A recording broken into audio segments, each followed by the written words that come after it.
उस गांव के बीच में विदुंग नाम का ब्राह्मण रहा करता था। जन्म ब्राह्मण जाति में हुआ। वाम हस्तेन भोजेना संगम प्रसादान कृष्ण।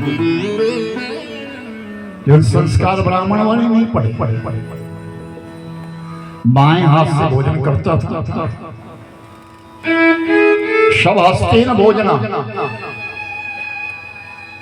मुर्दे के हाथ से भोजन किया करता था। पहले की परंपरा थी कि बड़े लोग, जो धनवान लोग या राजा लोग, जिनकी मौत हो जाती थी, तो मरे हुए व्यक्ति से किसी व्यक्ति को खाना खिलाया जाता था कि मरे हुए के हाथ से जो भोजन खाएगा उसको मुंह मांगा इनाम भी दिया जाएगा। तो वो विदुंग ब्राह्मण उस भोजन को कर लेता था। बाएं हाथ से खाता था, अपराध माना जाता है बाएं हाथ का भोजन। और मदिरा का पान करता था। वैश्यगामी हो गया। घर वालों ने विवाह कर दिया, विवाह हो गया। पत्नी का नाम है चंचुला और बहुत सुंदर है देखने के लिए। नवयौवन है, नौजवान है, कोई कमी नहीं है। और अपने माता पिता की शरण में रह करके वो पली बढ़ी और आज उस विदुंग के साथ विवाह हो गया। लेकिन विदुंग ऐसा कि वो वैश्यवृत्ति करने के लिए निकल जाता, मदिरा पान कर लेता, अपने घर कभी कभार आता। तो चंचुला अपने मन में विचार करने लगी, मुझ में कमी क्या है जो मेरा पति मुझको छोड़ करके चला गया है, मुझ में कमी क्या है।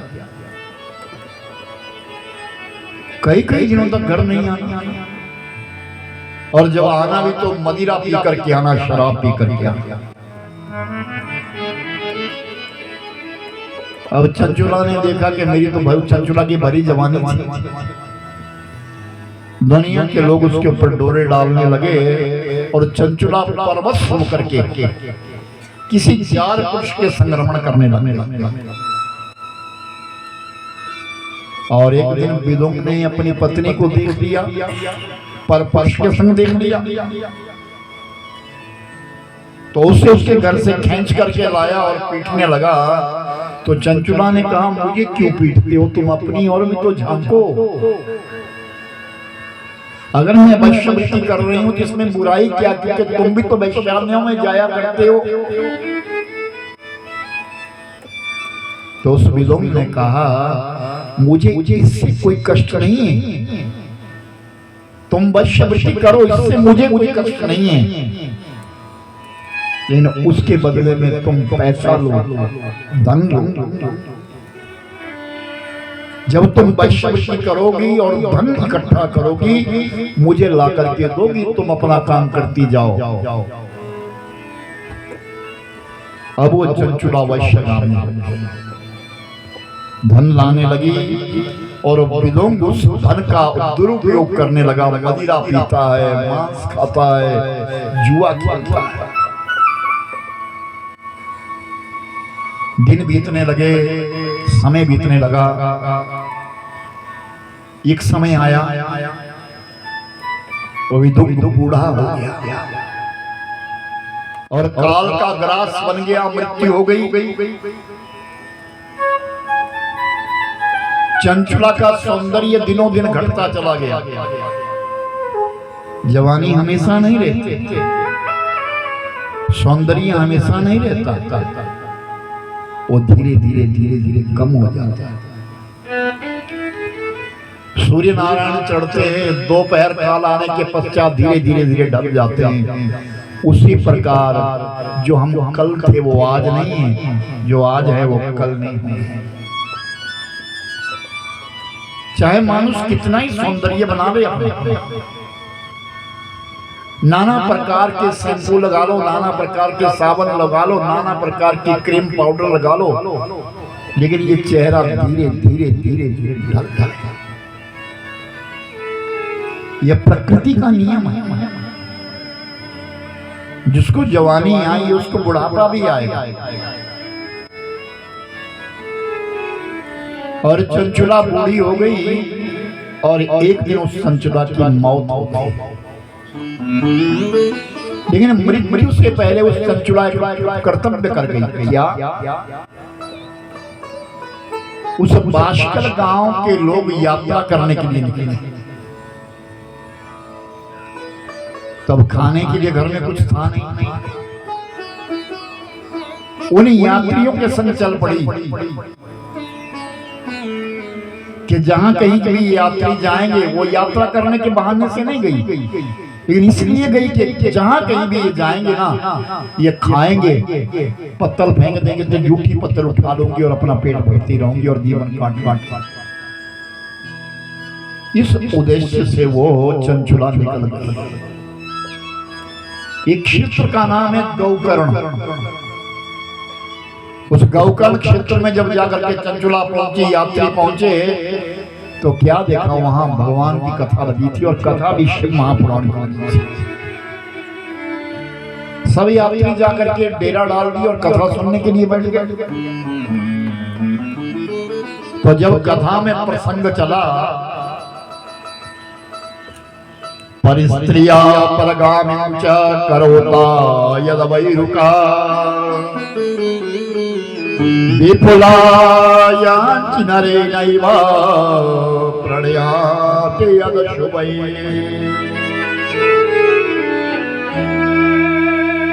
कि जो स्त्री परपुरुष से रमण करती थी, अपने पुरुष को छोड़ करके परपुरुष के संग रमण करती है, नरकगामी हो जाती है, उपद्रव करती है, अनाथ करती है। इन सब बातों को वो सुनती रही और जैसी कथा समाप्त हुई तो जो कथा प्रवक्ता थे उनके सामने चली गई और हाथ जोड़ के कहा, महाराज, जो कुछ आज आपने कथा में सुनाया ना, जो जो अपराध आप आज आपने कथा में सुनाए, उस अपराध को मैं करती हूं। बताओ मेरा उद्धार कैसे होगा? ये जीवन में मैंने पाप किया है, पाप कर्म मुझसे हो गया है, अब मेरा उद्धार कैसे होगा? तो आचार्य कहते हैं, तुम शिव महापुराण की कथा को सुनो। शिव महापुराण में इतना बल है, इतनी ताकत है कि सब पापों को धो देता है। तुम पवित्र हो जाओगे, पावन हो जाओगे, पाक हो जाओगे। चंचुला कथा सुनने के लिए बैठ गई। 11 दिन कथा सुनी, 11 दिन ही नहीं और यात्री चले गए, लेकिन चंचुला गौकर्ण क्षेत्र से नहीं गई। स्थान स्थान पर कथा होती है, कथा से उठती है, दूसरी कथा में चली जाती है, कथा समाप्त होती है, तीसरी जगह चली जाती है, कथा सुनती रही। जो कुछ प्रसादी मिलती थी, भोग उसको ग्रहण कर लेती थी और इसी प्रकार अपना जीवन बिता दिया, मृत्यु को प्राप्त हो गई। और उस चंचुला की मृत्यु जब हुई तो कैलाश पर्वत के ऊपर माँ गौरी, माँ पार्वती मैया की सखी जाकर के बन गई, सेविका जाकर। और एक दिन सेविका सेवा कर रही है माँ गिरिजा की, माँ पार्वती की,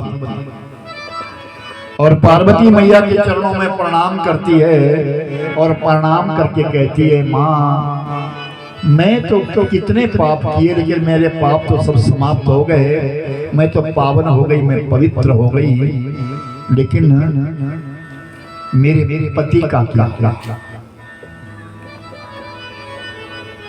जिसने जीवन भर मदिरा, जिसने जीवन भर वैश्यवृत्ति करी, जिसने जीवन भर कृत्य किया, उस मेरे पति का क्या हुआ?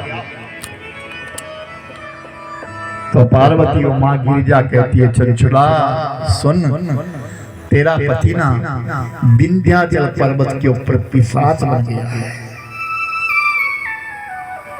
वो विंध्याचल पर्वत के ऊपर पिशाच योनि को प्राप्त हो गया है। उद्धार कैसे होगा? मैं अपने पति का उद्धार करना चाहती हूँ, कैसे उद्धार होगा? शिव की शरण में जाओ, भगवान शंकर जी से प्रार्थना कर। वो आदिदेव है, वो परब्रह्म है। चंचला उठी और शंकर जी की शरण में चली गई, चरणों में प्रणाम किया। भगवान शिव की 4 पत्नियां, याद रखना। पहली पत्नी भगवान शिव की जो प्रथम पत्नी है वो बुद्धि में रहती है, दूसरी अंक में रहती है, तीसरी पत्नी हृदय में रहती है और चौथी जो पत्नी है वो चरणों में बैठती है। तो नैमिषारण्य के पावन तीर्थ के ऊपर सौनक इत्यादि 88,000 मुनि सूतदेव जी के मुखारविंद कथा को सुन रहे हैं। तो पूछा महाराज वो कौन कौन पत्नियां हैं? तो सूतदेव जी ने कहा कि पहली पत्नी जिसका नाम बुद्धि है, वो बुद्धि हमेशा जिस बुद्धि में भक्ति नाम की पत्नी रहती है, और दूसरी जो अंग में रहती है वो मां शक्ति है, जिसको दुर्गा लोग कहते हैं। और तीसरी पत्नी जो है, जो हृदय में रहती है, उसका नाम मस्ती है। और जो चौथी पत्नी है भगवान शंकर जी की जो चरणों में रहती है वो मुक्ति है। अगर मुक्ति चाहिए तो शंकर जी का ध्यान करना होगा। कहें माला मन का करो तो राम जी का करो, कीर्तन करो तो कृष्ण का करो, लेकिन ध्यान करो तो भगवान शिव का। अपनी दिनचर्या में कहीं ना कहीं थोड़ी देर के लिए एकांत में बैठना चाहिए ना। एकांत में रहकर के सुमिरन चिंतन करने के लिए ध्यान लगा करके देखो तो सही, प्रश्न अपने आप उड़ जाएगा, कौन मैं कौन हूं? प्रश्न अपने आप उठेगा, मैं कौन हूं, मैं क्यों आया हूं संसार में, मेरे आने का कारण क्या है? कथम इति प्रोक्ता कथम न जाने, मैं क्यों आया? हमारे आने का कोई ना कोई तो उद्देश्य है, हमारे आने का कोई ना कोई तो तात्पर्य है, लेकिन आए किस लिए? इस मानव जीवन में केवल कमाना गमाना नहीं रखा है, बड़े मकान बनाना, बड़ी बड़ी गाड़ी डाल देना, ये कोई उद्देश्य नहीं है।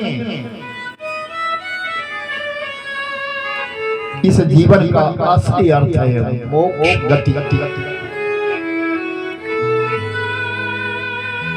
साधन मोक्ष करी द्वारा, साधन धाम मोक्ष करी द्वारा।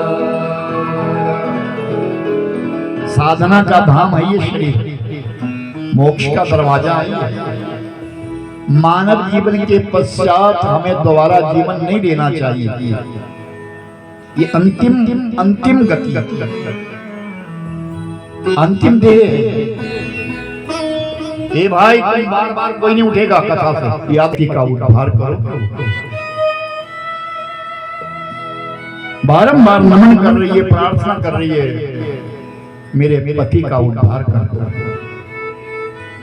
भगवान शंकर जी ने एक गंधर्व को बुलाया जिसका नाम था तुम्बुरु।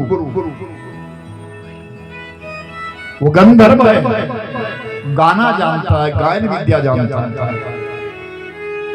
उस गंधर्व से कहा कि विंध्याचल पर्वत पे चले जाओ, वहां जो विदुंग नाम का ब्राह्मण है वो एक पिशाच योनि को प्राप्त हो गया है, जाओ उसके पास तुम शिव महापुराण की कथा सुनो। और तुम्बुरु चला गया। फिर जब वो विंध्याचल पर्वत के ऊपर पहुंचा तो क्या देखा? पिशाच तो है, दिख तो गया, लेकिन वो खड़ा ना हो, वो घूमता है। वो एक जगह ना बैठी, वो चलता रहा चारों तरफ। तो तुम्बरू ने कहा कथा कैसे सुनाऊंगा, बिना कथा से तो उद्धार नहीं होगा। जब कोई कथा सुनेगा तब उद्धार होगा ना, जब वो सुननी नहीं है, उसलिए भाग रहा है, कभी कहीं जा रहा है, कभी कहीं जा रहा है, कभी कहीं जा रहा है, उस कथा का अर्थ क्या है? और वही बात मैं भी कहता हूं, अपना समय बर्बाद मत करिए। ईश्वर ने, प्रभु ने कृपा करी, 11 दिन दिए, इसको प्रेम से श्रवण करिए। 3 घंटे की बात है, 3 घंटे में भी 1 घंटा तो गाना बजाना ही चला रहता है। 2 घंटे में कथा कहूंगा तो उसको सुनो तो सही, उसको मनन करो, उसके पश्चात तुम घूमो फिरो, खूब गाओ बजाओ, जहां मर्जी तो इसके लिए। तो ऋषि मुनियों से कहा आप जाओ और इस विदुम को पकड़ लो। ऋषि मुनियों ने विदुम को पकड़ा और एक पेड़ के साथ, रस्से के साथ बांध, और जब उसे बांध दिया तो कथा कहने लगा। तुम्बरू कथा कहने लगा और पिशाच भी सुनने लगा, ऋषि मुनि भी सुनने लगे। और जब 11 दिन शिव महापुराण की कथा सुनी तो वो देह निकली और एक सुंदर दिव्य शरीर उत्पन्न हुआ और तुम्बरू के सामने नमन करने लगा, प्रणाम। देखो भाई, जल भी बरस रहा है, कृपा हो रही है उसकी मालिक की। ऊपर दरबार है, सामने पहुंचा, चरणों में प्रणाम किया, सामने देखा तो चंचुला खड़ी है जो एक दिव्य मूर्ति है। अपनी पत्नी को मिला और पत्नी माँ पार्वती के संग रहती है और स्वयं भगवान शंकर जी का गण बन गया और गति को प्राप्त हो गया।